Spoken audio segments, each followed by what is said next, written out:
अस्सलामुअलैकुम। बाज़ार जैसे दही भल्ले घर में नहीं बनते क्या? बनते हैं, मैं बताती हूँ ना कैसे। हमने लिए हैं सोक किए हुए बलियाँ, बॉयल आलू, दही। दही में डाली है हमने थोड़ी सी क्रीम को हमने बीट कर लिया और बीट करके हमने अपने मसाले डाल लिए जो है नमक, चाट मसाला, काली मिर्च, ज़ीरा और चिली फ्लेक्स। और उसको डाल के हमने दही, क्रीम और इस स्पाइसेस को हमने अलग से बीट करना है। और जैसे ही हम ये बीट कर लेंगे हमने अपनी वेजिटेबल इसमें डाल देनी है। बंद गोभी, प्याज कटा हुआ, बारीक कटा हुआ बंद गोभी और बारीक कटी हुई ही प्याज डालनी है।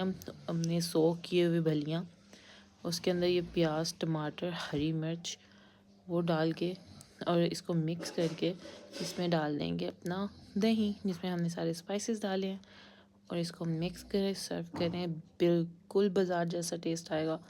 मस्ट ट्राई करिएगा और रमज़ान में तो ये फिर सबसे ख़ास होने वाला है। Thank you.